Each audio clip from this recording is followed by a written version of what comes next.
Allora, buongiorno a tutti, sono Ferdinando Gottard della redazione di Legno Architettura e il webinar di oggi si inserisce in un ciclo di appuntamenti online che abbiamo organizzato in questi mesi e che avete seguito numerosissimi e che vede proprio i temi della costruzione in legno al centro dell'attenzione.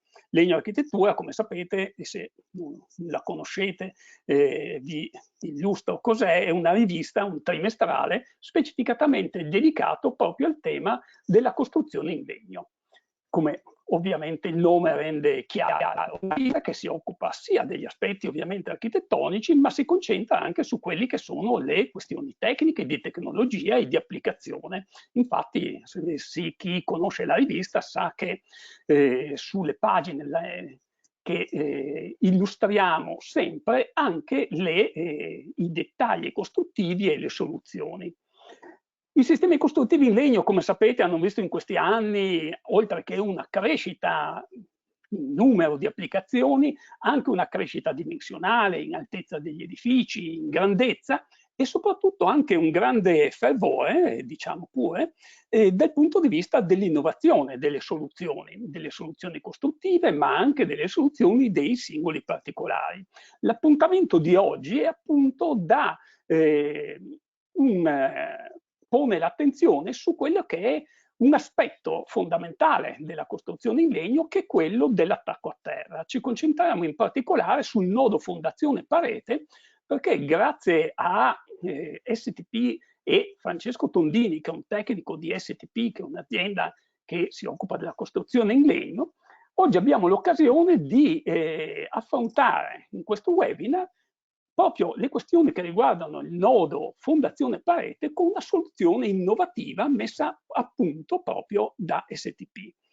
Soluzione che vedrete si chiama Attacco 15 e dà una risposta a quelle che sono le problematiche di un nodo delicato, ovviamente per la sicurezza e anche ovviamente la sicurezza dal punto di vista della durata nel tempo anche dell'edificio, ma di tutta una serie di aspetti, e che vedremo oggi le particolarità di questa nuova soluzione. Ringrazio proprio Francesco Tondini e STP per averci consentito oggi con questo webinar di illustrare questa soluzione che, se non ricordo male, fra l'altro è in fase di brevetto anche. Ricordo a tutti, mi confermi Francesco? Sì, confermo esattamente. Perfetto, esatto. Quindi, allora, ricordo a tutti che durante il corso del webinar, ma anche già da adesso, potete porre domande a cui cercheremo di dare risposta nel tempo in cui ci siamo dedicati all'affrontare questo argomento. Quindi potete utilizzare il pannello alla vostra destra, solitamente domande in GoToWebinar, digitando tutte le questioni che vorrete. Io vedrò di raccoglierle man mano e porle poi a Francesco Tondini, perché ci possa dare una risposta, esaudire dubbi, curiosità o quant'altro. Ricordo inoltre che vedremo di, una volta finito il webinar, inviarvi una mail con un link per scaricare le slide della presentazione, se volete ritornare sopra su alcuni momenti, passaggi o vedere meglio disegni, dettagli o quant'altro. E cercheremo anche sul nostro canale YouTube Edicom News di mettere prossimamente a disposizione anche la registrazione del webinar. Allora, direi di entrare nel vivo di quello che è il tema di oggi e prima di descrivere questa soluzione Attacco 15, ti chiedo Francesco, da dove siete partiti innanzitutto per definire questa nuova soluzione per il nodo fondazione parete? Sì, allora, intanto ti ringrazio molto Ferdinando e saluto un po' tutte le persone che sono collegate. L'idea diciamo di Attacco 15 è nata dal fatto che STP si occupa da 15 anni ormai di costruzioni di strutture in CLT in XNAM. Ci siamo resi conto in tutti questi anni, nelle fasi di progettazione costruttiva piuttosto che di esecuzione delle costruzioni, che l'attacco a terra degli edifici in legno per tantissimi motivi rappresenta un tema che viene affrontato ad ogni cantiere con soluzioni diverse, cercando di soddisfare dei requisiti diversi e soprattutto cercando di mettere d'accordo tantissime figure diverse che intervengono. Penso non solo a chi si occupa della statica dell'edificio e chi si occupa della parte strutturale delle fondazioni, ma anche nel caso in cui si consegni un lavoro non diciamo chiave in mano, ma magari un involucro esternamente finito, all'interazione che poi si ha in corrispondenza dell'attacco a terra con quelli che sono i passaggi degli impianti o addirittura la coibentazione o gli attraversamenti.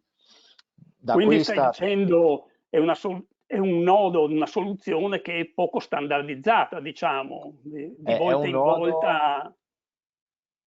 hai detto benissimo, è un nodo che è poco standardizzato, anche se le famiglie di soluzioni dove si vanno ad individuare quelle che fanno quelle più opportune di volta in volta sono sostanzialmente due. Nel corso della presentazione avrò anche il tempo di presentarle un attimo brevemente, però di fatto è un tema, il nodo fondazione parete in legno, che si affronta con poca standardizzazione, dovuta anche al fatto che le esigenze architettoniche funzionali che convergono in questo modo sono veramente tante, per non dire tutte quelle che ci possono essere in una casa. E questo è un po' l'origine di quello che è stato il nostro percorso di studio di questo elemento, che ci ha portati appunto allo sviluppo di Attacco 15 come soluzione. Vado avanti nella mia presentazione, così man mano spiego e mi rifaccio anche un po' alla domanda che mi ha posto Ferdinando. In questa presentazione parleremo nella parte iniziale di quello che è lo stato dell'arte attuale, come viene studiato ed eseguito il nodo Fondazione Parete ad oggi, e vedremo quali sono le problematiche che si incontrano proprio nella progettazione e nella costruzione del nodo attacco a terra. Andremo poi a vedere più in dettaglio attacco 15, parlando in un primo momento della soluzione progettuale che viene proposta e poi di quella esecutiva, andando poi a vedere i test, i cantieri pilota che abbiamo già fatto 3 cantieri, il quarto è in partenza, abbiamo iniziato oggi il montaggio dei pannelli, e infine gli sviluppi futuri delle tematiche molto interessanti che stiamo affrontando. Già nell'indice, e questa cosa mi preme abbastanza sottolinearla, risulta abbastanza evidente che Attacco 15 non è un componente che viene proposto, ma è un sistema completo fatto di componenti nuovi che stiamo brevettando, come diceva giustamente Ferdinando, metodologie nuove e anche proposte progettuali nuove, quindi un sistema che viene non da un produttore di componenti, ma da un'azienda STP che si occupa della costruzione di edifici in legno a 360 gradi, dall'inizio alla consegna delle chiavi al committente. Prendo un po' il filo con ordine. Lo stato dell'arte, quello che si fa oggi, dal punto di vista esecutivo in cantiere, è la realizzazione di una fondazione. Qui vediamo l'esempio di una platea dove sono stati predisposti appunto dall'azienda che si occupa, dall'impresa edile che si occupa delle lavorazioni ad umido, sono stati predisposti dei richiami su indicazione calcolati da un ingegnere strutturista al quale sono stati dati carichi in fondazione da parte dell'azienda che fa case in legno, da STP. Viene realizzato poi con questi richiami un cordolo in cemento che viene opportunamente impermeabilizzato, e su questo cordolo viene poi fatto il montaggio dell'intera struttura, dell'intera casa. L'azienda STP, diciamo per brevità, per non dire sempre l'azienda che fa le case in legno, dirò STP arriva in cantiere, rileva il cordolo che è stato fatto, verifica la compatibilità con quelle che sono le misure progettuali e poi si procede con il taglio dei pannelli e la loro installazione, il loro montaggio con i sistemi di staffaggio che vediamo.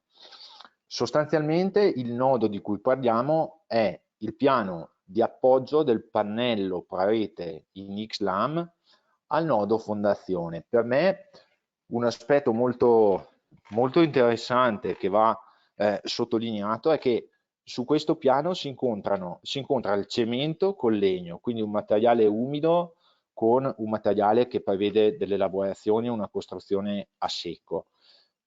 Ma non solo, si incontrano due aziende differenti, si incontrano due ingegneri strutturisti solitamente diversi, chi calcola il legno, chi calcola il cemento armato, si incontrano delle precisioni di lavorazione differenti perché l'azienda che fa il legno lavora a controllo numerico con software CAD/CAM, mentre la lavorazione umido solitamente, specie penso alla villa o alla casa bifamiliare, sono realizzate da aziende artigianali sostanzialmente, quindi che lavorano con altri strumenti, con un'altra formazione.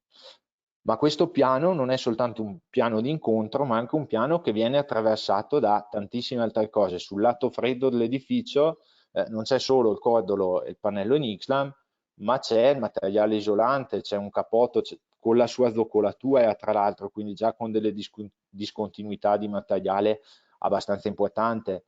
Viene attraversato dagli impianti perché abbiamo generalmente su platea, abbiamo degli impianti che scorrono, delle tubazioni che corrono a pavimento e che poi girano su e passano a parete, quindi attraversano questa linea di separazione tra il legno e il calcestruzzo, attraversato dai cartongessi, attraversato un po' da tutti gli elementi a casa. Molto spesso, ma qua lo vediamo meglio magari successivamente, può essere anche nel caso di un cordolo di fondazione alto, può essere attraversato addirittura anche dagli infissi nel caso delle porte e finestre o degli attraversamenti con bottoncino o altre lavorazioni di questo tipo. Quello che solitamente viene fatto nel momento in cui si definisce quale soluzione adottare per il nodo fondazione parete è andare ad analizzare tutti i requisiti e esperienza personale o meglio aziendale è che questi requisiti hanno priorità diverse su ciascun cantiere, nel senso che sicuramente vogliamo avere un'alta protezione del legno. Possiamo avere una protezione del legno di tipo geometrico, come vedremo dopo, oppure affidata a delle guaine o a degli altri materiali, però la protezione del legno è sicuramente un aspetto importante. Dobbiamo avere la sicurezza strutturale, statica e sismica del trasferimento dei carichi e questi sono due aspetti imprescindibili, dettati anche dalle normative, che non possono mai venire meno. Poi ci sono dei requisiti che io ho chiamato auspicabili, ossia questo nodo deve anche assicurarmi un ponte termico lineare che sia il più basso possibile, deve essere abbastanza comodo per assicurarmi la non interferenza con gli impianti e non deve essere limitante dal punto di vista architettonico. L'aspetto interessante che mi viene da commentare qui è che ognuno di questi requisiti fa capo potenzialmente nel processo edilizio attuale, fa capo ad una figura professionale diversa che va coordinata dal progettista delle opere e comunque rimane il fatto che ci sono anche degli equilibri tra queste figure professionali per cui magari una volta si sta più attenti ai ponti termici, una volta si sta più attenti alle interferenze con gli impianti, una volta si accettano dei compromessi architettonici un po' maggiori. Questo è un aspetto interessante. In ogni caso, l'analisi di questi requisiti porta ad una soluzione progettuale, o meglio a un ventaglio di soluzione progettuale. Io qua ho richiamato due famiglie che sono riferite a un cordolo in cemento armato che può essere basso oppure alto. Queste due situazioni che poi vedremo un po' più in dettaglio, dal punto di vista esecutivo e con tutte queste slide, con tutte queste informazioni voglio anche rendere un po' l'idea della complessità del tema, qualunque sia la soluzione ci troviamo quando andiamo in cantiere a dover fare dal punto di vista esecutivo un rilievo preliminare su platea che ci dia un po' che ci dia dei riferimenti su quello che c'è da fare con il centro di taglio. Poi viene fatto il tracciamento dei richiami, il tracciamento del cordolo e il confezionamento del cordolo, che solitamente non è fatto da noi ma da chi si occupa delle lavorazioni ad umido. Fatto questo, noi ritorniamo in cantiere per fare il rilievo del cordolo e poi passare al taglio dei pannelli e al montaggio della struttura. Anche qua abbiamo tante operazioni abbastanza complesse, non in capo ad un'unica azienda, ad un unico professionista. Le due famiglie di soluzioni di cui parlavo prima. Questo è un edificio che abbiamo costruito in provincia di Venezia con un cordolo basso. Io, per far capire cosa si intende per cordolo basso, riporto il taglio che trovate anche sul sito DataHolz, dove il cordolo è sostanzialmente assente perché la platea è sopraelevata rispetto a quello che è il piano finito esterno. Nel caso in cui appunto accettiamo dal punto di vista architettonico di avere uno scalino tra il piano finito interno e il piano finito esterno, possiamo, nel rispetto della normativa tedesca ad esempio, avere un piano d'appoggio del legno che è sotto il piano finito interno ma sopra il piano finito esterno. In questo caso si parla di cordolo basso. È una situazione che non ci troviamo spesso ad avere questa, ma che comunque fa parte di una casistica che per completezza è stata riportata. Generalmente cosa si fa? La platea che vedete disegnata a sinistra non è sopraelevata ma è più in basso, si raggiunge quella quota di appoggio del piano facendo un cordolo di dimensioni solitamente 20x30 in modo tale da raggiungere una situazione molto simile a quella riportata in figura. Chiaramente questo tipo di cordolo non è semplice da gestire dal punto di vista impiantistico perché tutti i risvolti degli impianti prevedono l'inserimento nel cordolo di passaggi e quindi ne alterano un po' le performance meccaniche e può essere esteticamente limitante per la presenza del gradino. Tutto si supera, infatti vedete che la casa che qui ho riportato è molto molto bella, molto gradevole alla vista, ma se come ci capita spesso un progetto architettonico non è stato specificatamente pensato per il legno, magari il limite imposto da questo gradino non è ben percepito dalla committenza. Situazione diversa, cordolo alto che abbiamo visto prima, quella che vedete nella foto è la scuola materna di Sluderno che abbiamo costruito un paio d'anni fa e che sarà oggetto di un webinar della prossima settimana. In questo caso cosa comanda, diciamo, nella progettazione costruttiva dell'edificio?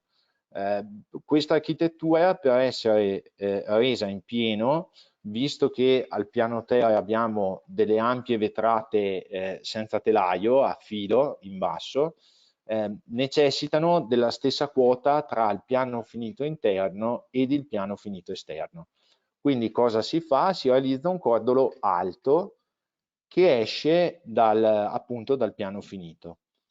Da questo punto di vista, qui vediamo già delle cose che poi abbiamo ripreso con attacco 15. Quello che possiamo dire è che la gestione degli attraversamenti diventa un pochino più delicata, richiede molta precisione e soprattutto per avere la sicurezza statica dell'edificio ho bisogno di andare a dimensionare quello spessore del cordolo in modo molto molto attento. Anche questo sarà ripreso successivamente e vedremo un po' più nello specifico come abbiamo lavorato con attacco 15. Sistemi di staffaggio, ho parlato un po' di sicurezza statica, da una parte vediamo quello che succede col cordolo basso o direttamente su platea nel caso di sopraelevazioni.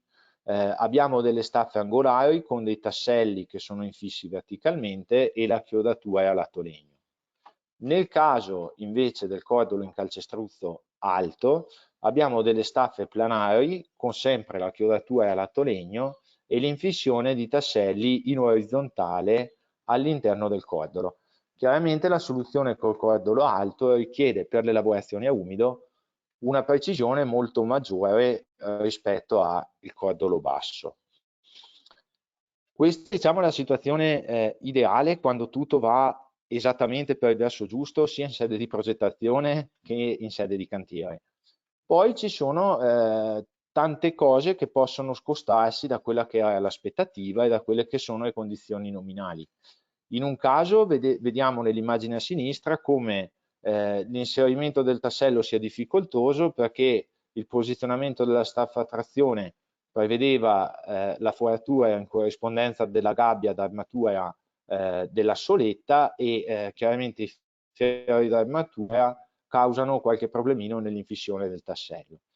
Piuttosto che a destra vediamo come delle imprecisioni anche minima, mi viene da dire, nelle lavorazioni ad umido del cordolo o anche un'incomprensione a livello progettuale tra i vari tracciamenti che vengono fatti, i vari rilievi che vengono fatti, magari anche per mancanza di tempo, perché per accelerare i tempi si vuole mettere in produzione i pannelli prima che il cordolo sia fatto, andando sulla fiducia, fa sì che il cono di calcestruzzo su cui agiscono i tasselli posti verticalmente non si sviluppi in modo del tutto corretto. Vedete a destra che le staffe a taglio sporgono leggermente rispetto al cordolo e quindi immaginiamo che quei tasselli non abbiano il 100% di tenuta come sarebbe previsto.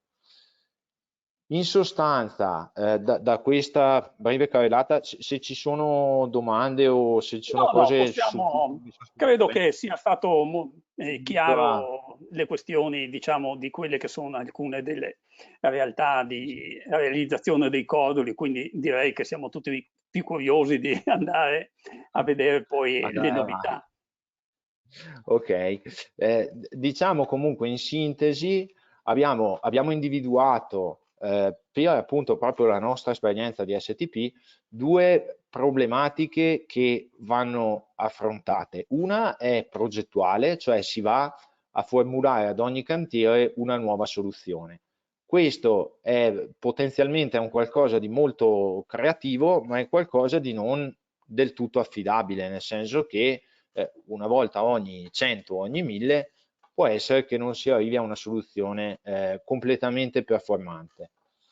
Seconda cosa, dal punto di vista esecutivo, questo nodo che è veramente un nodo d'incontro ci obbliga a coordinare e far comunicare tra di loro più imprese sicuramente e più figure dal punto di vista progettuale e che cambiano ad ogni cantiere, cioè non siamo mai gli stessi, una volta è STP con l'impresa edile Tondini, una volta è STP con l'impresa edile Gotthard e quindi ogni impresa ha i suoi modi, i suoi strumenti di lavoro, ha i suoi modi di fare le cose e veramente questa attività di coordinamento è, lo confermeranno penso i progettisti che ci ascoltano, non sempre facile e non sempre priva di insidie. La nostra Infatti risposta dopo... qualcuno ci chiede, nel caso di errori nell'esecuzione proprio del codolo, del calcestruzzo, cosa si fa in quei casi? Si demolisce, ci chiedono? Allora, la demolizione è diciamo, un avvenimento, un qualcosa di abbastanza drastico che perlomeno noi cerchiamo di evitare in tutti i modi, alcune volte anche, diciamo, ritardando un po' l'esecuzione dei lavori per fare un rilievo, essere più precisi, eventualmente adattarsi nel limite del possibile a qualche piccola imprecisione che è stata fatta. Solitamente ci si tengono, quando si fa la progettazione strutturale degli staffaggi, ci si tengono dei margini, quindi anche se c'è da fare lo spostamento minimo di una staffa, piuttosto che anche se un tassello non tiene al 100%, si cerca di intervenire un po' in questo modo. Certo che sono soluzioni che si vorrebbero evitare perché il committente, il progettista si avvicina all'edilizia seco per avere qualcosa di molto controllato, di molto ben gestito fin da subito, senza decisioni da prendere in opera, e poi ci troviamo in opera a dover prendere la decisione, sacrifichiamo, penso a un cordolo alto, magari impreciso, sacrifichiamo 2 centimetri 4-6 di isolazione o ripensiamo tutti gli impianti andando a scassare il cordolo in un punto in cui è scarico. Non è piacevole trovarsi in queste situazioni e non è scontato che si risolvano nel migliore dei modi. Proprio per questo abbiamo deciso di orientare la nostra innovazione ad una maggiore affidabilità dell'edificio in legno nel suo insieme, quindi fondazione e attacco a terra compresi. Questo è un po' il tema che abbiamo affrontato. La risposta che abbiamo dato è...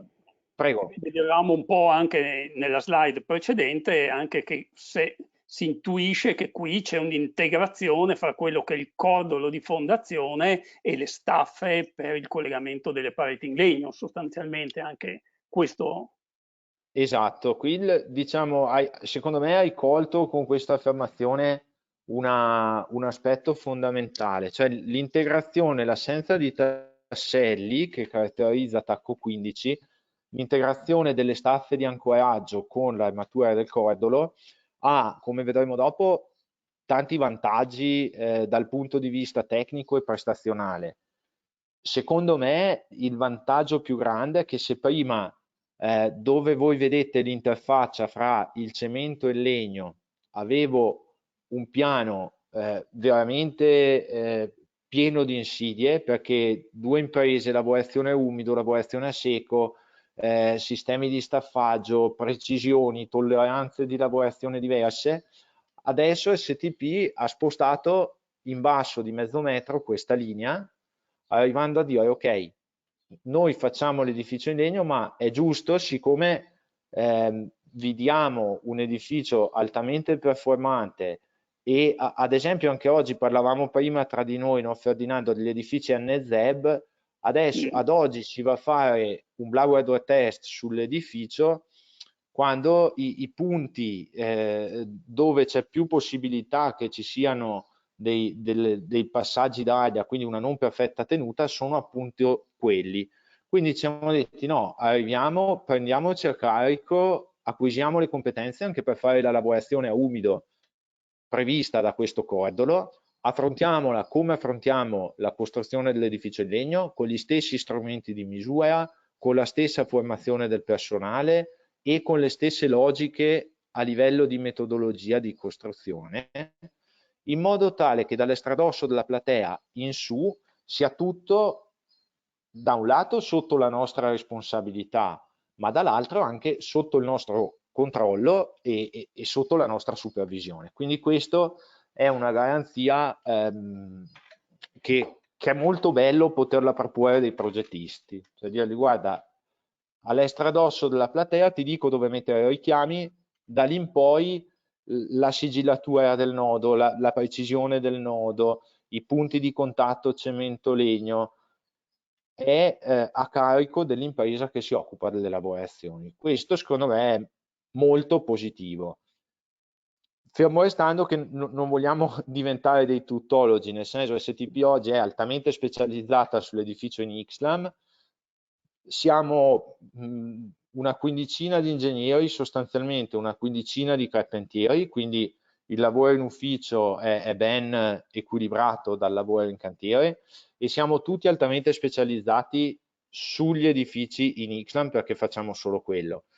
Crediamo molto in questo tipo di specializzazione, cioè siamo assolutamente convinti che un materiale che ha le particolarità del legno, che è organico, che ha tanti aspetti affascinanti, ma che sostanzialmente va pensato, progettato e maneggiato con molta attenzione, meriti un'altissima specializzazione, quindi non ci mettiamo a fare edilizia stradale o a fare platee, però quel pezzettino lì, quei pochi metri cubi di cemento ad ogni cantiere, vogliamo prenderceli in carico e vogliamo fare in modo di dare al cliente un servizio di alto livello da questo punto di vista. Quindi diciamo che avete assorbito all'interno delle metodologie, delle tolleranze e del sistema, diciamo, tipico delle costruzioni in legno, anche quella parte che va al di sopra della platea e che diventa un nodo critico in maniera da risolvere tutti i problemi che hai elencato prima, in qualche maniera. quindi esattamente, è esattamente quello che abbiamo fatto. E, l'abbiamo fatto proprio nella convinzione che la specializzazione nella realizzazione del cordolo sia altrettanto importante che la specializzazione nella lavorazione dell'Ixlam. Questo è un po' il concetto base che ci ha portato a questa decisione, nonché il fatto che questa scelta ci permette di dare un vantaggio in termini, lo ripeto ancora, sarò un po' ripetitivo, di affidabilità che è impareggiabile dal nostro punto di vista. Andiamo a vedere sì, magari più in dettaglio di cosa stiamo parlando. Allora, sicuramente, come abbiamo già detto, la volontà è quella di soddisfare i requisiti senza compromessi, col minore compromessi possibili, qualunque tipo di situazione, poi mi spiegherò un attimo meglio, e minimizzando i margini di errore, quindi proprio il tema dell'affidabilità. Prima cosa di cui ci siamo occupati è dal punto di vista progettuale, vogliamo dare una soluzione che funzioni bene sempre e dovunque, nel senso che vedremo nelle slide successive, ma una soluzione talmente buona, noi pensiamo, che non possa essere messa in crisi da esigenze di tipo architettonico piuttosto che prestazionali. Quindi siamo partiti anche noi dagli stessi 5 requisiti che abbiamo visto prima, ci siamo ricondotti a requisiti che sono la protezione l'assenza delle interferenze con gli impianti, la correzione dei ponti termici, la sicurezza nel movimento dei carichi e la riduzione delle limitazioni architettoniche. Andando con ordine, la protezione del legno, come dicevo prima, può essere data in tanti modi. In alcune situazioni negli anni c'è chi ci si è appoggiati anche sulla platea affidando alle guaine impermeabilizzanti tutta la responsabilità, diciamo, di impermeabilizzare il legno. Vogliamo qualcosa di più performante e che il progettista o il cliente che diffida magari di una soluzione affidata alle guaine abbia una giusta soddisfazione. Quindi vogliamo tenere il legno fuori dal piano finito. Non andiamo a farlo come... Posso andare un po' su e giù con le slide o creo confusione? Se torno ma indietro di qualche slide. no, penso che non sia un po' un grosso problema. Okay. Allora, tra le due soluzioni, vabbè, forse riesco anche così, tra le due soluzioni, cordolo alto, cordolo basso, non vogliamo avere delle limitazioni architettoniche per cui dobbiamo dire voglio un piano finito esterno più in basso rispetto al piano finito interno, o voglio un marciapiede in materiale drenante o altre soluzioni di questo tipo, e quindi abbiamo scelto di adottare un cordolo alto di altezza maggiore di 40 cm, dettata dal fatto che solitamente dall'estradosso della platea fino al pavimento finito c'è un pacchetto di 25-30 cm circa. Noi ci alziamo di 40-45 cm con il nostro cordolo alto e manteniamo il legno in una posizione geometricamente protetta, perché la testa del pannello, che potrebbe bere acqua, è alto di tutti i piani di scivolamento d'acqua, sia interni che esterni. Addirittura a un'altezza superiore di 15 o forse mi sbaglio 20 cm, che è quella indicata dalle varie normative per evitare anche la minima possibilità che il pannello venga raggiunto d'acqua di rimbalzo. Cordolo alto, altezza maggiore di 40 cm, protezione del legno garantita. L'assenza di interferenze con gli impianti l'abbiamo trovata, lo vediamo abbastanza bene nell'immagine, facendo in modo che il cordolo in cemento di attacco 15 sia tenuto al filo interno del pannello in Ixlam, quindi sia complanare il lato caldo del cordolo col lato caldo del pannello. In questo modo, come vedete nell'immagine a destra, qualunque tipo di soluzione impiantistica che preveda un risvolto da pavimento a parete può essere utilizzata tranquillamente. Questo è anche un'ottima cosa, diciamo, nel caso in cui STP realizzi l'esterno finito, quindi tenuta l'aria all'acqua della casa, garantite e certificate da STP, poi l'impiantista che deve andare a completare, l'impiantista di fiducia della committenza che va a completare le lavorazioni, è tranquillo che non ha interferenze di nessun tipo a livello del cordolo di fondazione. Quindi anche qua una soluzione progettuale soddisfacente. Per quello che riguarda la correzione dei ponti termici, e questo è un aspetto molto interessante perché fin qua cordolo alto e filo interno si faceva già, insomma è una soluzione progettuale abbastanza ben adottata. Quando siamo andati a cercare di capire com'è che evitiamo i ponti termici, perché questo cordolo in cemento alto che spessore deve avere per funzionare bene? Allora, diciamo sostanzialmente guardando la stratigrafia vediamo che dal lato caldo del pannello in Ixlam andando verso l'esterno abbiamo uno spazio di circa 27 centimetri. All'interno di questo spazio ci deve stare il cordolo di fondazione e l'isolante, la zoccolatura diciamo del cappotto. 20 cm di spessore del cordolo è quello che diciamo è il minimo indispensabile perché la lunghezza di infissione dei tasselli sia sufficiente a dare tenuta statica per un edificio a 2 piani, ma comunque va un pochino in difficoltà già con edifici con grandi sbalzi o con grandi aperture. Comunque abbiamo individuato i 20 cm come un limite tecnologico attuale. Sappiamo dalle norme tecniche 2018 che il limite minimo sotto il quale un muro in cemento non può essere considerato strutturale sono 15 cm. Ci siamo chiesti, vale la pena spaccarci la testa per passare da 20 a 15 e questo dal punto di vista della correzione del ponte termico, che tipo di vantaggi ci dà?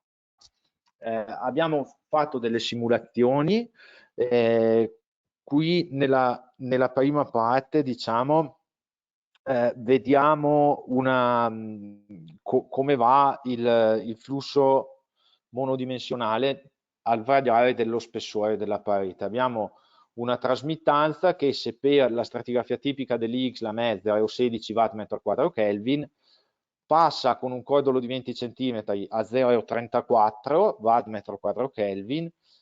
Se riusciamo a contenere questo cordolo nello spessore dei 15 cm, abbassiamo del 50% quasi questa trasmittanza, con effetti altamente benefici su quello che è il ponte termico lineare al piede.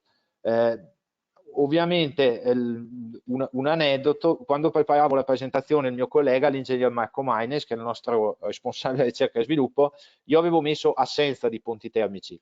L'ingegner Maines me l'ha fatto togliere e mi ha detto no, i ponti termici non si possono togliere in modo assoluto, si possono contenere in limiti accettabili e non rischiosi e quindi mi sono adeguato alle sue indicazioni e qui vediamo comunque che il ponte termico lineare viene abbassato di un buon 20%.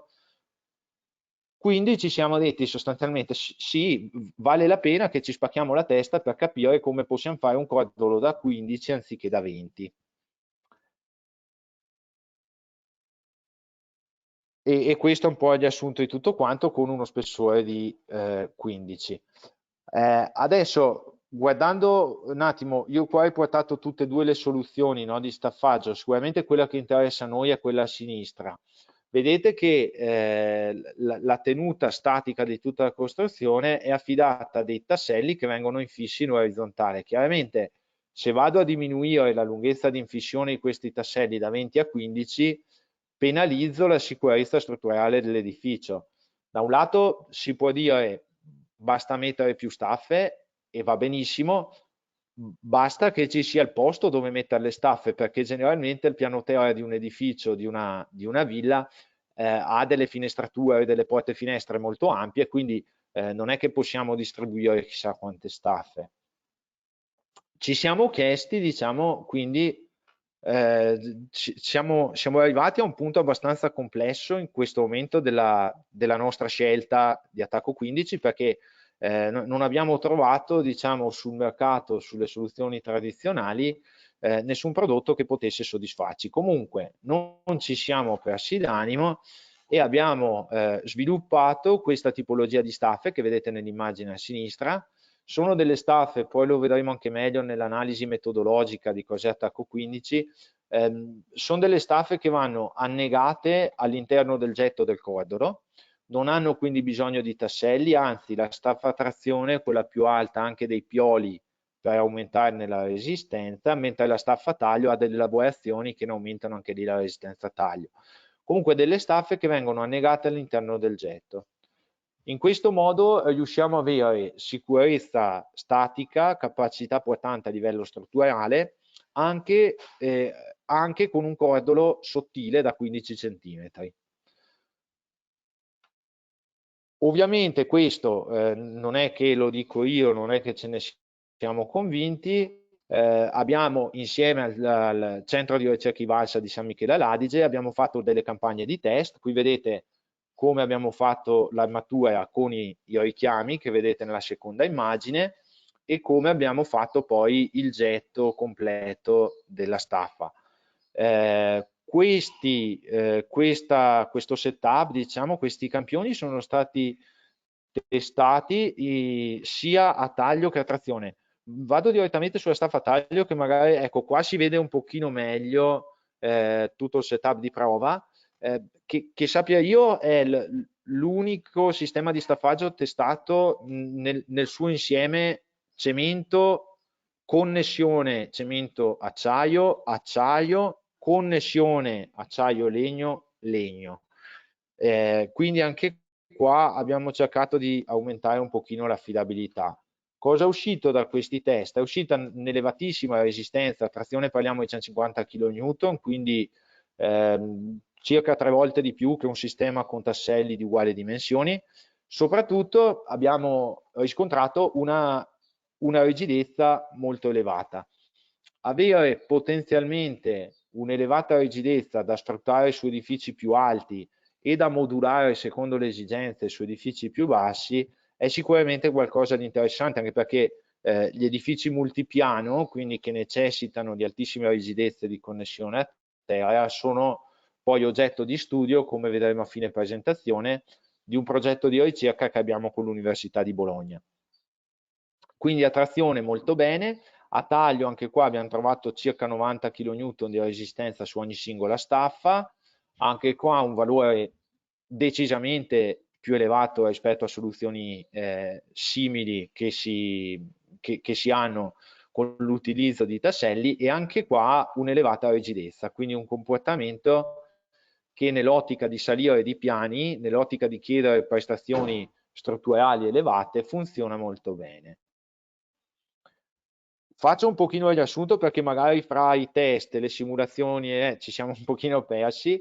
Protezione del legno, abbiamo adottato un cordolo alto di circa mezzo metro d'altezza. Per non avere interferenze con gli impianti abbiamo ottenuto questo cordolo filo interno, lato caldo col pannello in X-Lam. Per minimizzare i punti termici abbiamo tenuto questo cordolo il più sottile possibile, 15 cm. Per avere la sicurezza del trasferimento dei carichi abbiamo sviluppato un nuovo sistema di staffaggio e l'abbiamo testato. Tutto questo messo insieme, come ho ricordato un po' di volte mentre vedevamo le immagini, fa sì che anche le limitazioni architettoniche siano molto ridotte. Per limitazioni architettoniche intendo la più evidente, scalino tra dentro e fuori, quindi piano finito esterno più in basso del piano finito interno. Intendo anche porte finestre a filo di dimensioni molto importanti, intendo anche sbalzi piuttosto generosi. Ecco, abbiamo un sistema di staffaggio che, essendo più performante grazie all'assenza dei tasselli, ci consente di avere molto meno limitazioni architettoniche. Buona sostanza, siamo arrivati a una soluzione progettuale che ci ha soddisfatti in pieno, che abbiamo proposto anche con buon successo già su alcuni cantieri e che è stata accolta molto bene da parte di chi si occupa appunto di scelte progettuali, quindi da parte dei progettisti. Ovviamente qua ho già anticipato molto di quello che dirò da qua in poi, in quanto ho già detto che STP si occupa anche della realizzazione proprio del cordolo fisicamente, però seguendo un po' il filologico che mi avevo fatto, una volta individuata la soluzione progettuale, siamo andati a lavorare su questo processo che abbiamo visto in precedenza. Abbiamo detto, ok, abbiamo la soluzione, ma se dobbiamo obbligare l'impresa edile che fa la lavorazione a umido a avere precisione millimetrica a questo punto, mi viene da dire, perché devo fare il cordolo e mettere già le staffe. Anche dal punto di vista altimetrico devo avere un cordolo fatto molto bene.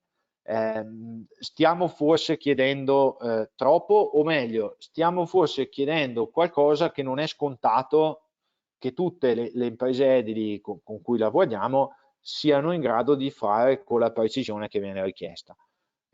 La nostra soluzione è stata quella di proporci come referente anche per questo tipo di lavorazioni, sviluppando, chiaramente perché anche noi all'inizio non sapevamo da che parte, no, non sapevamo da che parte girarci eccessivo, ma insomma quando abbiamo cominciato abbiamo dovuto fare un percorso durante il quale abbiamo imparato delle tecniche, abbiamo imparato ad utilizzare degli strumenti. Ci siamo proposti come referente unico sviluppando una metodologia e andando a testarla sulle prime realizzazioni, cercando, e anche qua anticipo qualcosa che vedremo dopo, prime realizzazioni delle quali siamo molto soddisfatti e che dal punto di vista tecnico di tutto quello che abbiamo visto finora ci hanno confermato che la scelta progettuale è molto molto buona. Stiamo comunque continuando a sviluppare il sistema nell'ordine anche di renderlo economicamente competitivo, di renderlo più semplice come processo di lavorazione, insomma che non richieda lavorazioni eccessivamente contorte, con l'obiettivo appunto di semplificarlo e poterlo proporre su tutto il territorio nazionale sostanzialmente. Ecco, torno alla slide di prima, qui abbiamo un po' tutte le operazioni a livello esecutivo che vengono fatte. Una cosa che a me piace tantissimo sottolineare è che qua vedete gli ultimi tre passaggi: rilievo del cordolo, taglio pannelli e montaggio. Sappiamo tutti, dal rilievo del cordolo, elaborazione delle misure, taglio dei pannelli, trasporto in loco dei pannelli, passano 10 giorni, 2 settimane, passa un pochino di tempo legato anche alle logiche di produzione dell'X-Lam. Il fatto che STP si occupi anche della realizzazione del cordolo in calcestruzzo fa sì che il rilievo del cordolo non sia più necessario, perché le stesse persone con gli stessi strumenti che hanno fatto il rilievo preliminare e il tracciamento sono anche quelle che comunicano i dati per preparare le distinte di taglio dei pannelli. Quindi il rilievo del cordolo non è più necessario. Nel momento in cui il cordolo è tracciato e sono stati predisposti i richiami, da lì in avanti si può procedere in parallelo a confezionamento del cordolo, taglio di pannelli. Due operazioni che possono durare una settimana, 10 giorni, 2 settimane, che comunque ci permettono di arrivare in cantiere per il montaggio dei pannelli con con un risparmio di tempo, mettiamola così, senza quantificarlo più nello specifico, che può essere interessante avere insomma in alcune situazioni. Ecco. In generale comunque questo processo viene semplificato di molto e fa capo ad un referente unico che si occupa di tutti questi aspetti. Il lavoro che abbiamo fatto in questo senso su noi stessi è stato quello di avere delle procedure codificate e standardizzate, quindi quando un progettista sceglie Attacco 15 sceglie anche di conoscere tutte queste procedure, di farne parte, di condividerle e chissà mai magari anche di migliorarle in qualche modo. Abbiamo notato l'importanza degli strumenti di misura, quindi no rilievi fatti al centesimo, software CAM al milionesimo e centri di taglio al centesimo di millimetro, per poi trovarsi in cantiere con la corda metrica, ma degli strumenti coerenti con loro stessi, quindi precisione molto alta. Una formazione dedicata al personale, perché comunque le operazioni che vedremo poi possono essere anche abbastanza delicate, nel senso che vanno fatte con la dovuta preparazione e con la dovuta concentrazione. E in sostanza un altro aspetto molto, secondo me, bello, anche per quello che dicevamo prima dei test di tenuta all'aria che vengono fatti, no? È quello che il cordolo diventa a tutti gli effetti una parte dell'involucro della costruzione, cioè non c'è più l'azienda che appoggia la casa sopra qualcosa fatto da altri e tutto quello che succede lì in mezzo è un po' in una zona d'ombra difficilmente controllabile, ma c'è l'azienda che dall'estradosso della platea in avanti compie tutte le lavorazioni in autonomia, dando un involucro con tenuta all'aria e all'acqua assolutamente certificati, assicurati e garantiti e confermati dai test in opera. La metodologia che utilizziamo, brevemente, dando un attimo un'anticipazione, ci occupiamo, almeno in questi 3 cantieri pilota, ma vogliamo che sia così anche in futuro, ci occupiamo di dare tutte le indicazioni per la predisposizione dei richiami.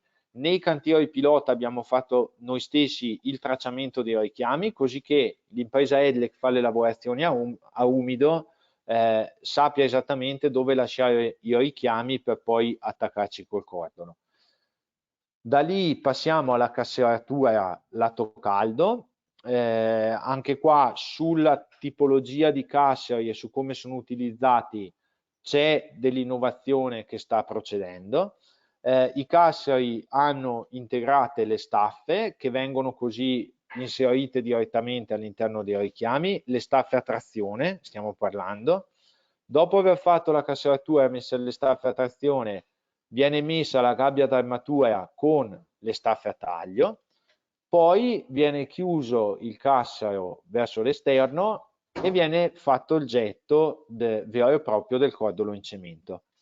A questo punto viene fatto il montaggio della struttura e, cosa estremamente importante, che da questa immagine sicuramente si capisce bene anche cosa intendevo per la tenuta all'aria dell'edificio prima,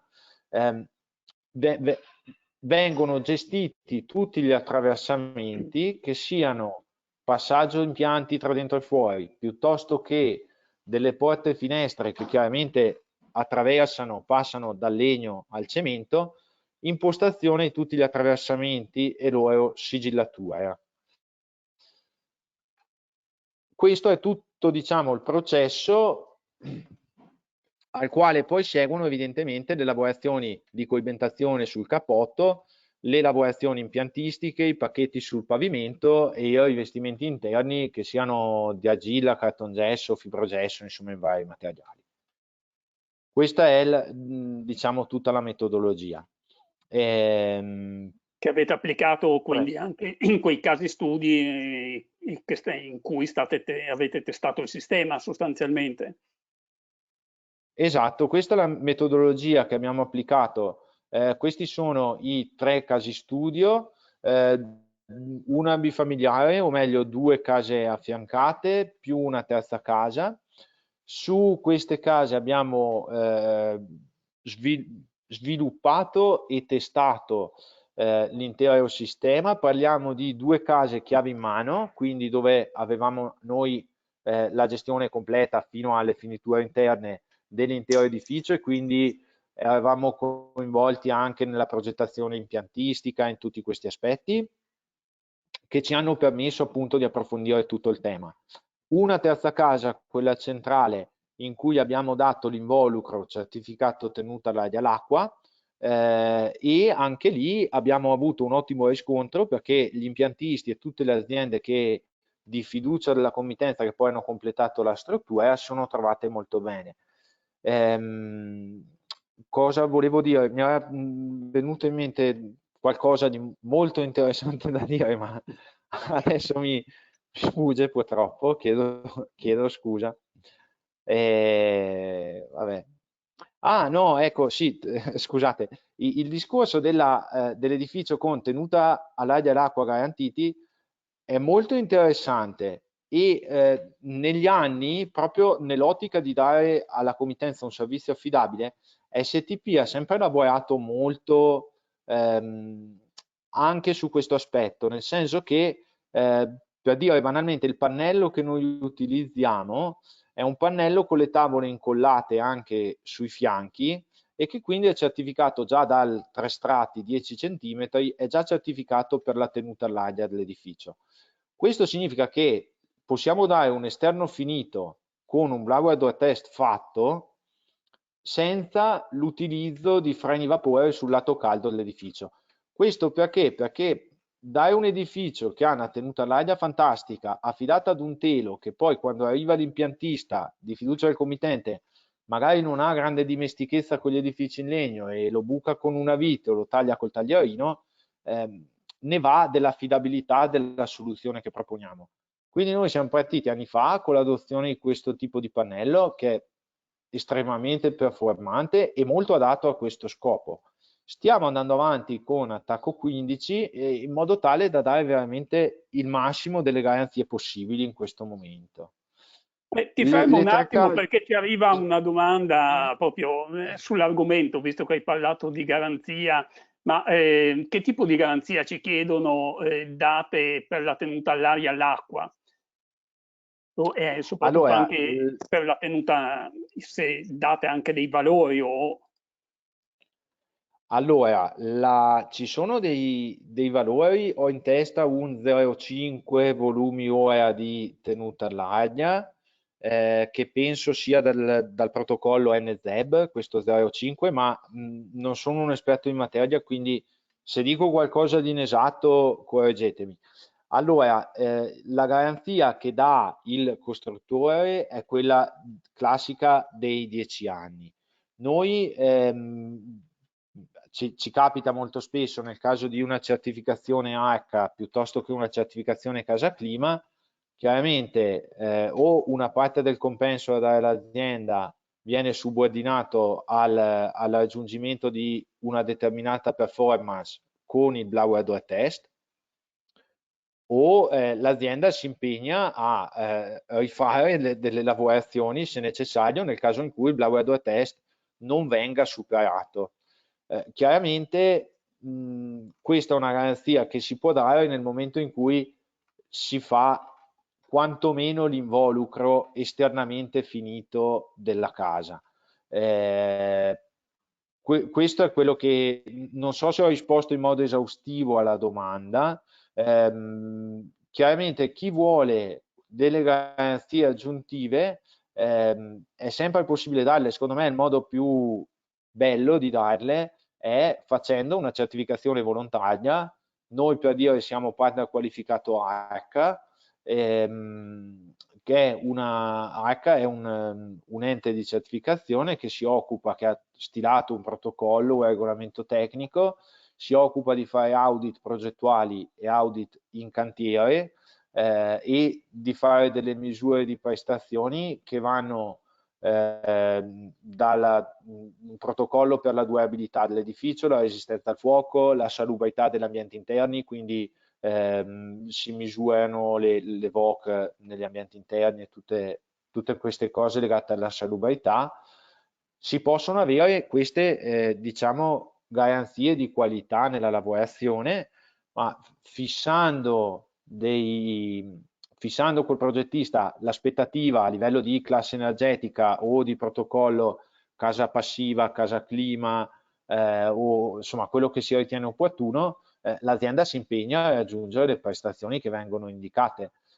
Sì, anche La perché casa... ovviamente il valore che hai dato prima, il valore di tenuta all'aria è piuttosto elevato, diciamo, che un valore per edifici sostanzialmente degli NZEB o certificazioni casa clima, classe Gold e altro, quindi cioè, voi Sì. comunque siete in grado di arrivare anche ai valori di certificazioni in classe elevate, quindi.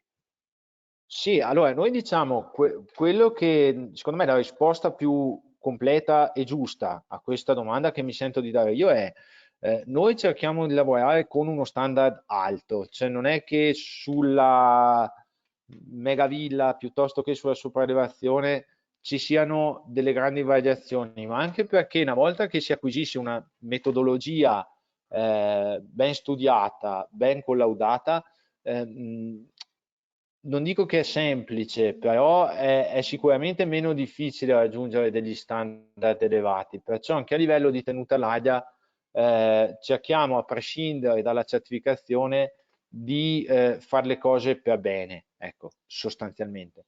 Chiaramente nel momento in cui ci sono, bisogna capire sempre quanti e quali sono gli attori coinvolti nel processo costruttivo dell'edificio, nel senso che non sempre abbiamo il controllo di tutti gli aspetti dell'edificio. A noi, per questo io parlo sempre di involucro, dare la casa esternamente finita secondo me è fondamentale, perché avere delle zone d'ombra nei punti che devono essere sigillati perfettamente non va bene. Se poi c'è un blower door test che il numero non torna, diventa spiacevole un pochino per tutti. Quindi quello che posso dire è che le lavorazioni che fanno capo all'azienda vengono gestite nell'ottica di raggiungere i più alti standard per quello che riguarda la tenuta all'aria e gli standard previsti per quello che riguarda l'isolazione, quindi pannelli capoto isolante del tetto.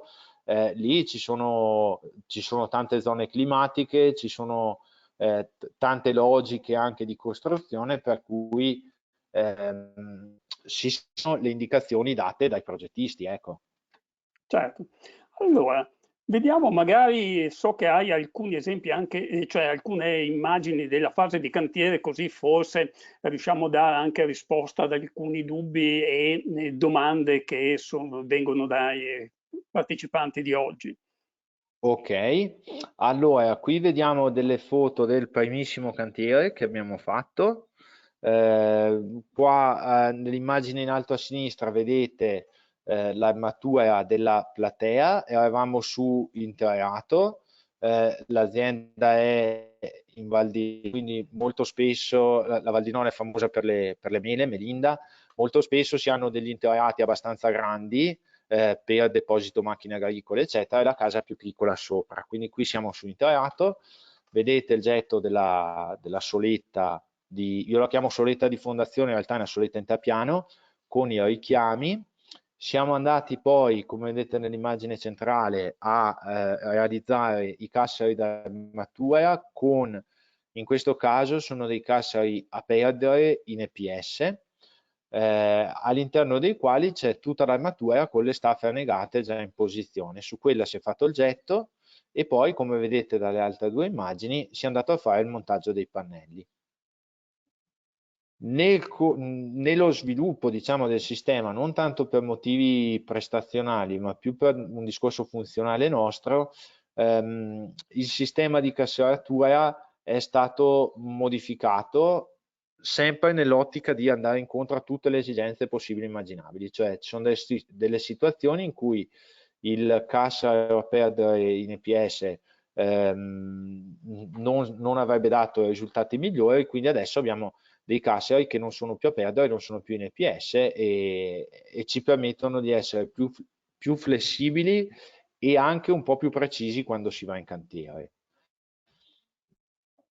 Ancora alcune immagini, sempre di questa realizzazione a diversi stati di avanzamento. Da una parte vediamo il cassero, anzi anche nell'immagine prima si vedeva bene dove c'è l'abbassamento per gli attraversamenti.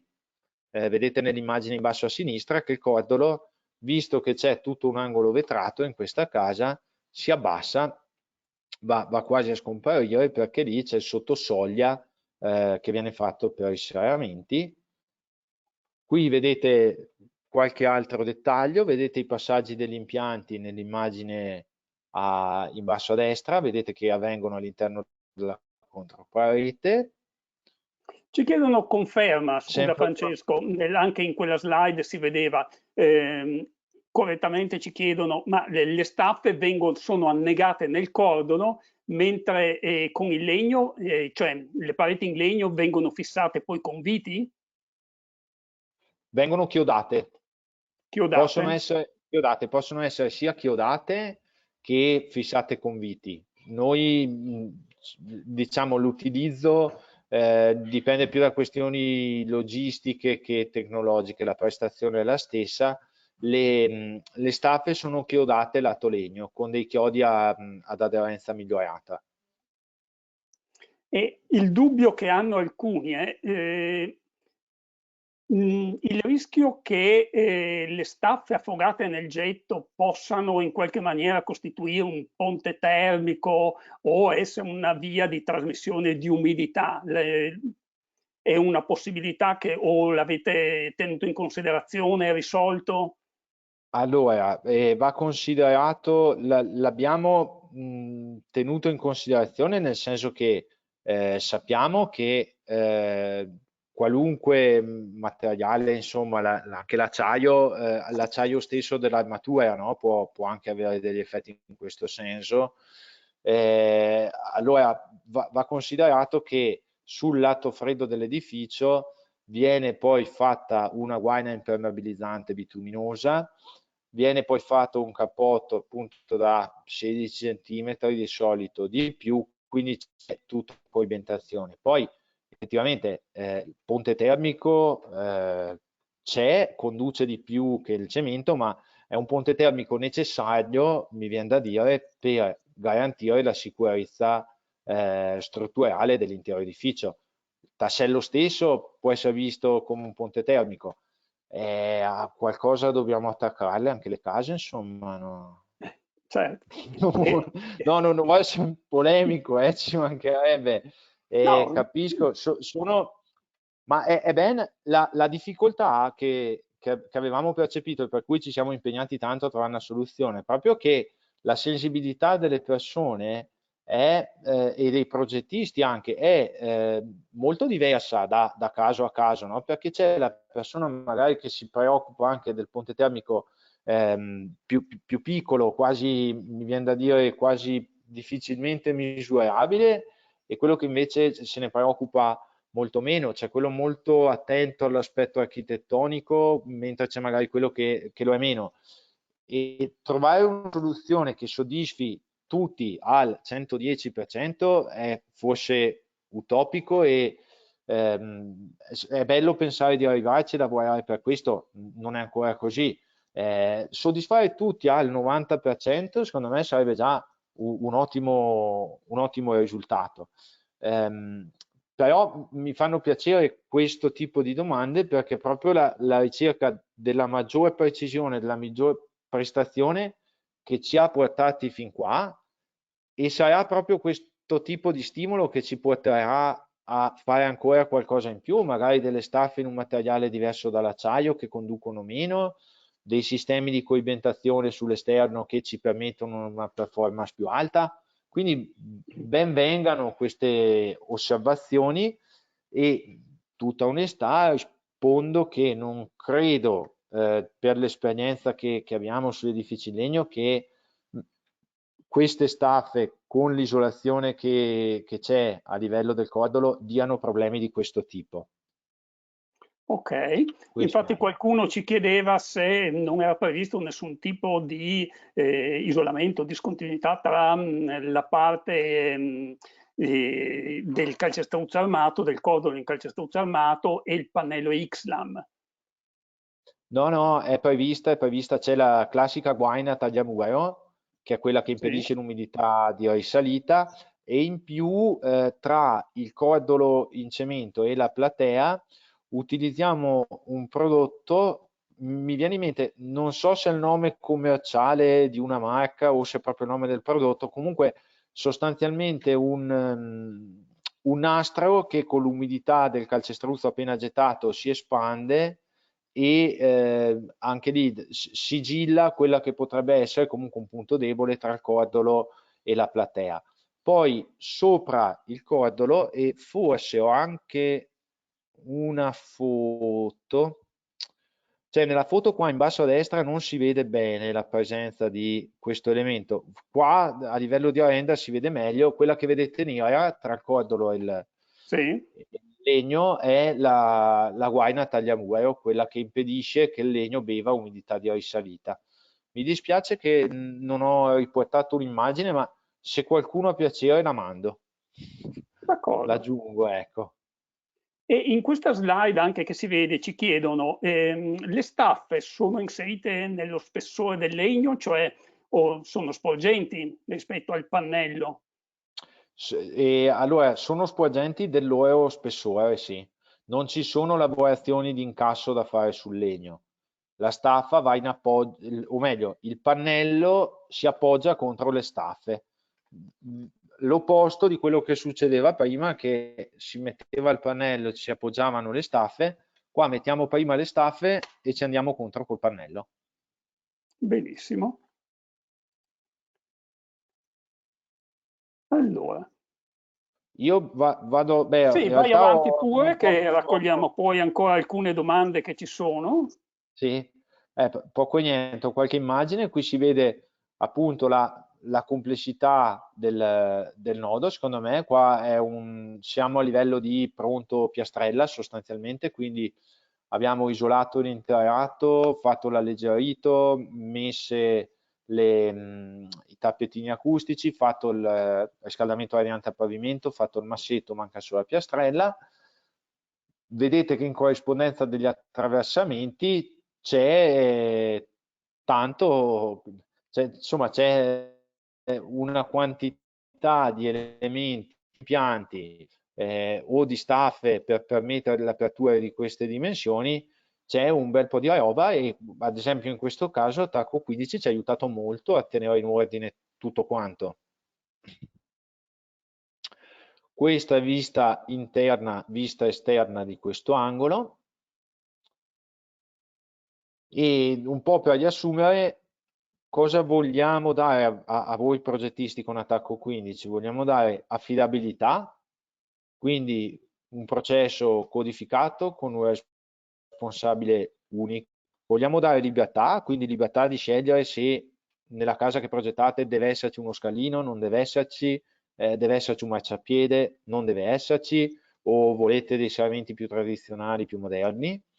E forza, su questo concetto di forza abbiamo visto dai test che otteniamo valori di resistenza ultima e di rigidezza molto molto elevati rispetto alle soluzioni tradizionali, tanto che abbiamo contestualmente allo sviluppo di Attacco 15 lavorato questa volta con l'Università degli Studi di Bologna, con la quale cofinanziamo un dottorato, sugli edifici multipiano. Edifici multipiano, quindi parlo dai 5 piani in su, che ad oggi sono oggetto di studio, penso, un po' in tutto il mondo, perché il prossimo obiettivo dell'edilizia in legno è quello di salire un po' di piani. Riteniamo che Attacco 15, opportunamente sviluppato ancora in questo senso, possa dare delle ottime risposte anche da questo punto di vista e stiamo già iniziando a integrare la ricerca sui multipiano con delle nuove soluzioni per Attacco 15. La prima cosa che cambia è che passiamo da pannelli delle pareti piano terra in Ixlan da 10 cm per case a 1, 2, massimo 3 piani, a pannelli che magari fanno 16 cm di spessore, 18, 20, quindi per Attacco 15 va benissimo, abbiamo ancora più spazio e riusciamo a realizzare delle staffe ancora più performanti. Ma tutto questo va confermato, modellato e testato in modo da essere ancora più sicuri di quello che diciamo. Benissimo. Ti porrei alcune domande allora che sono arrivate e che in qualche maniera ci aiutano anche a comprendere meglio anche le questioni che riguardano un po' il nodo solaio-parete Sì. e quindi l'attacco a terra. Allora, ti giro una domanda che una progettista ci invita, se possibile, a rispondere, anche se un po' forse non perfettamente, diciamo, è sulla questione del nodo, ma non sulla soluzione a cui abbiamo dedicato oggi il webinar, ma aiuta forse a comprendere un po' le difficoltà in cui ci si muove. Nel senso, ci pone la questione che, ad esempio, proprio si ritrova un problema proprio con l'attacco a terra senza un cordolo in un edificio già realizzato, e quindi si chiede se ad esempio sia possibile sostituire il cordolo per risolvere i problemi di, immagino, anche di risalita, di umidità, isolamento o altro, con dei blocchi idrofobizzati di calcestruzzo autoclavato. Ci chiede se possa essere una soluzione, se bastano ad esempio 25 centimetri di altezza, ma forse ci consente anche di fare un ragionamento su quelle che sono proprio quelle che dicevamo agli inizi, quelle soluzioni non standardizzate, i problemi che a volte si pongono, insomma, anche nella realtà di intervento, magari sui cantieri in cui ci si trova magari a volte a intervenire in corso d'opera. Allora, premesso che non mi intendo molto di interventi su edifici in legno con delle criticità di questo tipo. Secondo me, anche dopo aver partecipato a dei tavoli tecnici con ARCA, con altre associazioni di aziende che si occupano di edifici in legno, quella che oggi viene utilizzata di più come soluzione in queste situazioni è quella di cercare di portare tutte le lavorazioni all'esterno dell'edificio, cioè andare a sostituire con dei blocchi di questo tipo, che è un materiale, il calcestruzzo autoclavato, che conosco molto poco, non so se può essere efficace. Sicuramente quello che va fatto è una lavorazione all'esterno che impedisca innanzitutto il ripetersi del fenomeno, perché comunque anche nel caso di appoggio del pannello in legno su una platea devono esserci poi delle guaine che proteggono il legno, con almeno 2 guaine, ma in certi casi si preferisce metterne anche 3, una saldata sul legno, una saldata sul cappotto, e bisogna verificare se queste guaine hanno fatto il loro dovere. Se non l'hanno fatto, il motivo, il perché non l'hanno fatto, nel senso, magari le guaine in esterno hanno funzionato benissimo, ma c'è stata una perdita degli impianti sull'interno che ha causato un'infiltrazione che viene dall'interno della casa, o sono state messe delle guaine a bicchiere lungo il piede dell'edificio, e magari anche con l'acqua di cantiere che può aver preso il pannello.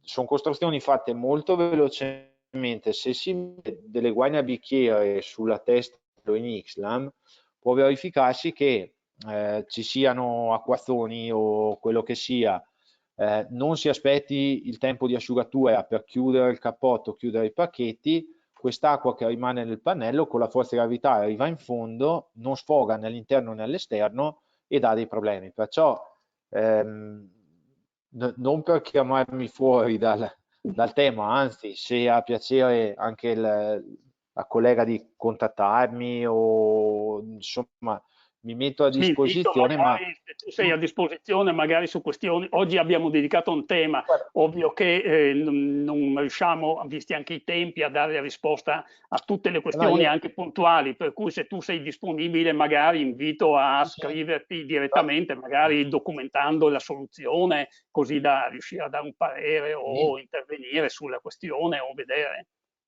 Sì, qui c'è la mia mail, l'ultima slide. Appunto, prima di rispondere è opportuno fare così o è opportuno fare in un altro modo, secondo me va capito l'origine del problema. Se le guaine non hanno fatto quello che dovevano, o se sono state danneggiate in qualche modo, e poi da lì si può pensare di, di ragionare. Insomma, magari la guaina ha funzionato benissimo ma è stata applicata male. Ci sono mille motivi, vanno approfonditi e va capita qual è la soluzione più idonea. Ok, tu hai sempre parlato di XLAM come utilizzo dei pannelli. Qualcuno ci chiede, ma nel senso, voi non utilizzate sistemi a telaio? C'è qualche motivo? Questa soluzione potrebbe adattarsi anche ad altro tipo che non sia l'XLAM? Allora, noi lavoriamo solamente con pannelli di XLAM, quindi legno massiccio a strati incrociati, Io preferisco anche per vabbè, noi lo chiamiamo CLT, un po' Sì. dall'inglese, ma anche per praticità nostra, per comunque il fornitore con cui lavoriamo usa questo termine, quindi noi li chiamiamo CLT. Utilizziamo solo questa tecnologia perché nel momento in cui STP è nata, nel 2006, ci si è chiesti, io non ero ancora parte dell'azienda, comunque la società, l'azienda è nata per costruire la casa dei titolari stessi dell'azienda che hanno fatto delle valutazioni. Sicuramente il CLT è la tecnologia che oggi vuoi per il possibile sviluppo in altezza del legno, vuoi per un uso sempre più massiccio del Mm. legno anche in climi mediterranei, quindi non più solo in montagna o nei paesi nordici, ma anche in climi più caldi e più umidi, sembra essere, cioè è tecnologicamente la miglior soluzione. Noi siamo molto convinti di questo, che non significa che tutte le altre soluzioni non vanno bene a prescindere, ma significa che è la soluzione attraverso la quale ci sentiamo di offrire qualcosa in più ai nostri clienti. È una tecnologia di per sé abbastanza semplice, ma che va ad ogni cantiere integrata con tantissime altre componenti della costruzione, infissi, impianti, geometrie, e quindi necessita, come tutto quello che è edilizia a secco, necessita di una progettazione costruttiva estremamente dettagliata, estremamente precisa. Per questo abbiamo deciso di specializzarci in un'unica tecnologia, perché in azienda siamo in 30 persone, no? Come dicevo anche prima, più o meno 15 ingegneri, 15 carpentieri, ma il concetto che sta alla base di qualità, secondo noi, è quello che chi progetta si sveglia la mattina e sa che farà il progetto costruttivo di case in Xlam. Chi va in cantiere sa che deve mettere a piombo pannelli in Xlam e sa che può permettersi questo o quelle lavorazioni.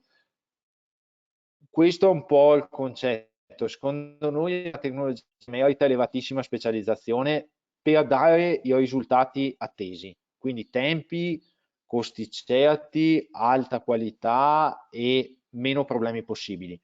Questa è la nostra convinzione. Quindi sì, la risposta è sì, facciamo solo edifici in Xlam in CLT. Perfetto. Ti collego un'altra domanda, visto che forse molti o alcuni almeno magari non hanno grande dimestichezza, forse anche con le soluzioni in legno, quindi una domanda che si collega proprio all'Ixlam, ci chiedono ma sugli eventuali problemi se esistono di emissione di VOC dovuti alle colle per quanto riguarda i pannelli XLAM, ma è solo per dare un chiarimento, diciamo, su Sì, questo, visto che ci siamo, ma ma lo faccio molto, molto, molto volentieri. È una domanda legittima e anche lì la nostra proposta, il pannello che abbiamo scelto, è una proposta equilibrata, cioè noi privilegiamo pannelli con meno strati possibili di tavole nobili. Avere pochi strati significa avere pochi strati anche di colla e quindi minimizzare la presenza di colla all'interno dei pannelli che c'è, perché non utilizziamo dei pannelli con le giunzioni tutto legno o con dei pannelli chiodati, per vari motivi, perché ci piace pensare che l'edilizia che proponiamo sia accessibile, non dico a tutti, ma a una buona parte di chi si vuole fare casa, insomma, che non sia un'alternativa impensabile al mattone. Abbiamo condotto dei test proprio con l'ente certificazione con H, ha stilato un protocollo di salubrità degli ambienti interni. Abbiamo condotto dei test mettendo la fialetta, mi sembra per 2 mesi, all'interno di un edificio nelle varie fasi di cantiere e poi già abitato. e sostanzialmente io adesso non ricordo esattamente i numeri, ma i report dei test ce li ho disponibili eventualmente se qualcuno vuole contattarmi. Quello che si è visto è che le emissioni di VOC all'interno della costruzione hanno come origine molto spesso i mobili, quindi il classico mobile impiallacciato con materiali magari melaminici, cose di questo tipo, e l'ultimo strato di pittura che viene dato.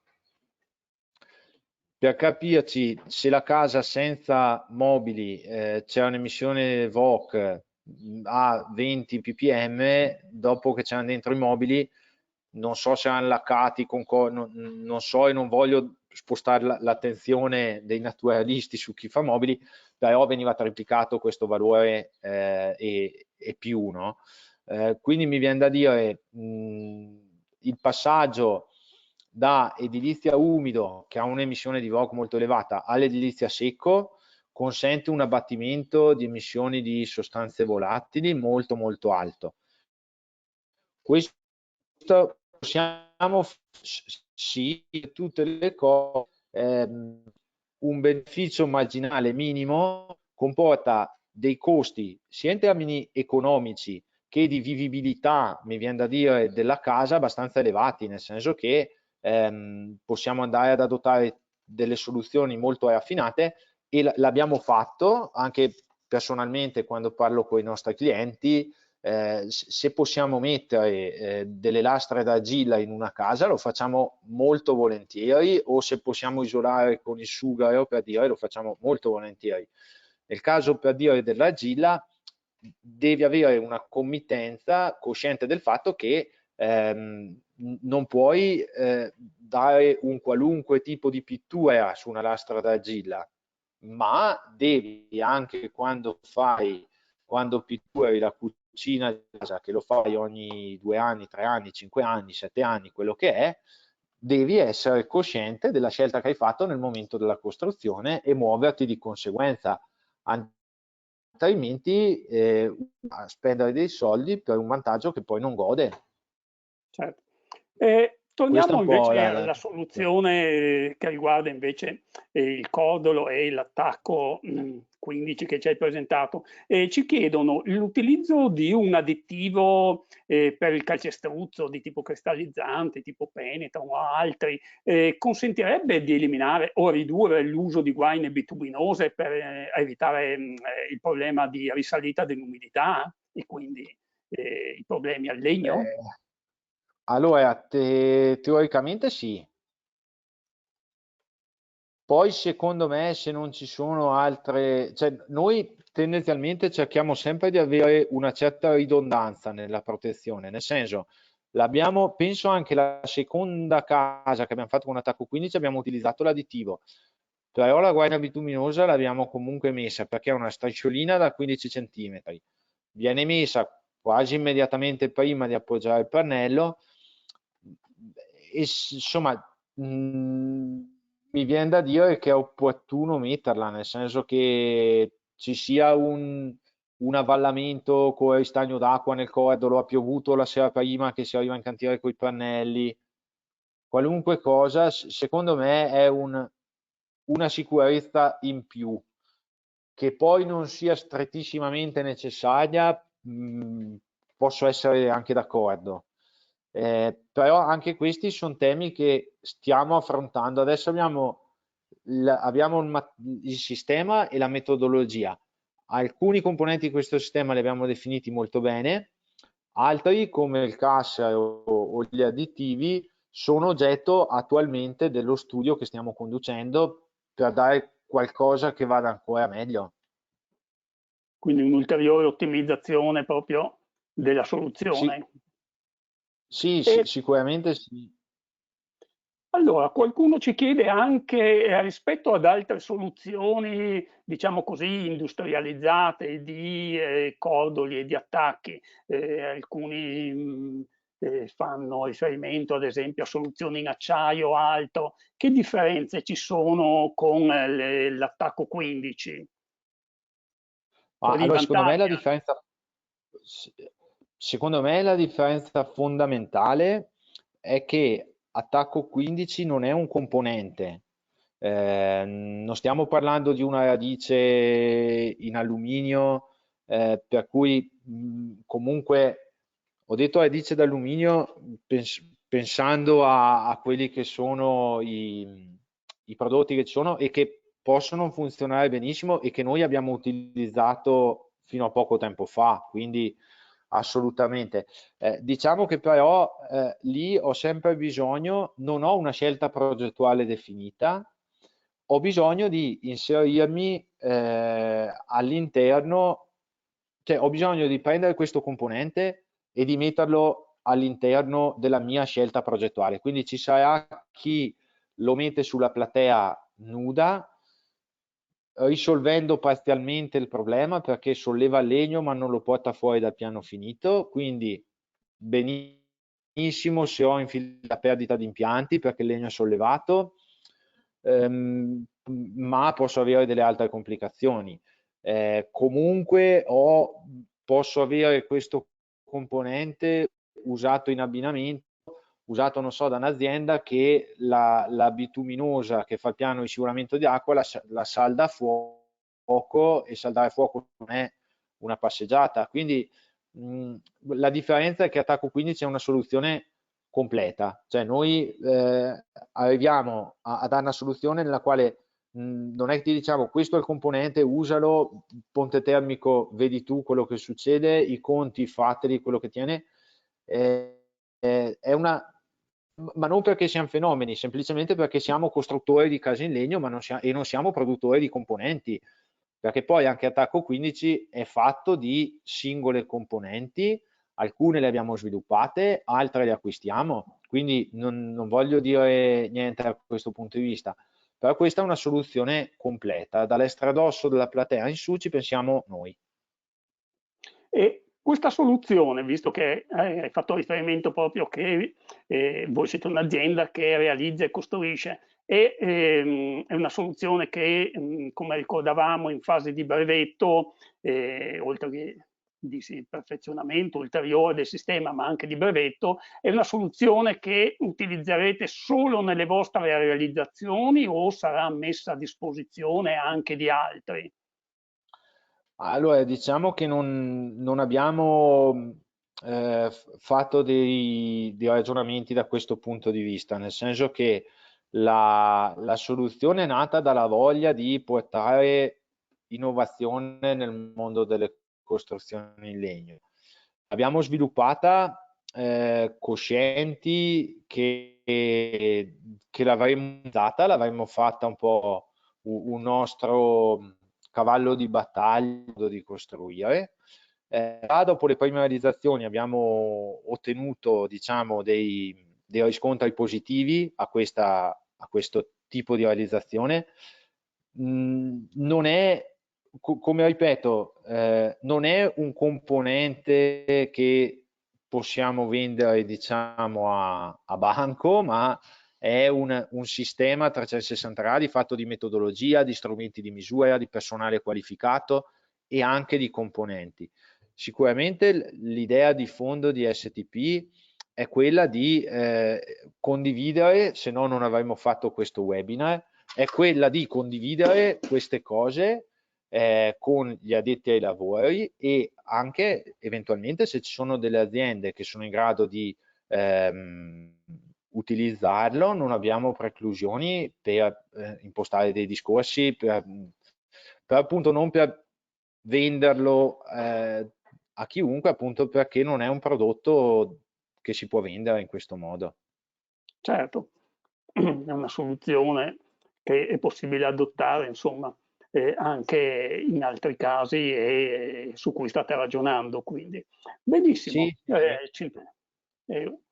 fa piacere che ci sia anche questa apertura, diciamo, alla condivisione o al ragionamento, insomma, con altri sul Ah, miglioramento, con i professionisti.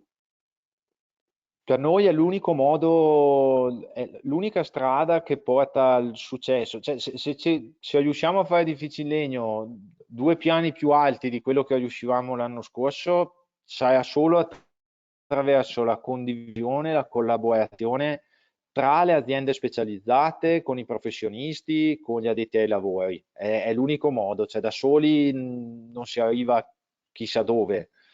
Secondo questo è il nostro pensiero, insomma, ma è il pensiero che ci ha portato anche da parte dei professionisti ad essere coinvolti in queste scelte progettuali, ce l'hanno fatto capire loro che dandogli una soluzione a metà e poi abbandonandoli non facevamo una gran cosa, perché gli dici ok, io arrivo con questi carichi al piede, il professionista va dallo strutturalista che gli dice che ha bisogno di un cordolo da mezzo metro per mezzo metro, allora il termotecnico gli dice che no, non va bene perché c'è il ponte termico, allora lo sposta tutto all'interno e non ci passi più con gli impianti. Quindi abbiamo avuto modo di apprezzare questo mondo proprio grazie alla disponibilità di tanti professionisti che si sono appassionati al lavoro che facciamo, ci hanno coinvolti in queste decisioni e ci hanno dato tantissime indicazioni che ci hanno permesso di arrivare ad Attacco 15, perché sono proprio le indicazioni dei professionisti che ci hanno permesso di sviluppare qualcosa, una soluzione in questo tipo. Benissimo, direi che siamo arrivati alla conclusione un po' del tempo anche che ci eravamo dati. Invito eventualmente per domande a cui non abbiamo dato risposta o se avete ulteriori quesiti tecnici o sulla soluzione, vista la disponibilità che ha espresso Francesco Tondini, a eventualmente contattarlo all'indirizzo mail che vedete in quest'ultima slide. E io, ringraziandovi per essere stati con noi fino alla fine, direi che vi do appuntamento, ci diamo. Grazie ovviamente anche a te, Francesco. No, dico vi ringrazio anch'io, se chi ha ascoltato per un'ora e mezza, insomma, fino adesso, vi ringrazio tanto e vi invito a contattarmi alla mail per qualunque cosa per cui possa essere utile o per qualunque input che abbiate piacere di darci, ne saremo lieti. Ma tra l'altro, proprio con te Francesco, torneremo a trattare i temi della costruzione in legno vedendo il progetto di una scuola sempre ovviamente con sistema costruttivo in legno, che è una scuola materna a Sluderno in provincia di Bolzano, Sì. e vedremo proprio il passaggio dal progetto alla realizzazione e quindi avremo modo, vi posto anche se volete nel pannello alla vostra destra, vedete proprio il link se volete già iscrivervi o prossimamente iscrivervi anche a questo nuovo webinar che sarà il 28 maggio, sempre a partire dalle ore 17. Potrete iscrivervi, così analizzeremo le soluzioni costruttive applicate a un esempio concreto che è una scuola, e vedremo un po' le particolarità anche di questo progetto e delle soluzioni che sono state messe in campo, e sarà ancora, come dicevo prima, Francesco Tondini a esporci tutto questo. Allora, direi Francesco, a questo punto ringraziamo tutti, ricordo che riceverete le slide a breve della presentazione di oggi. Vi saluto tutti e vi ringrazio e al prossimo webinar a questo punto. Buona serata. Grazie mille.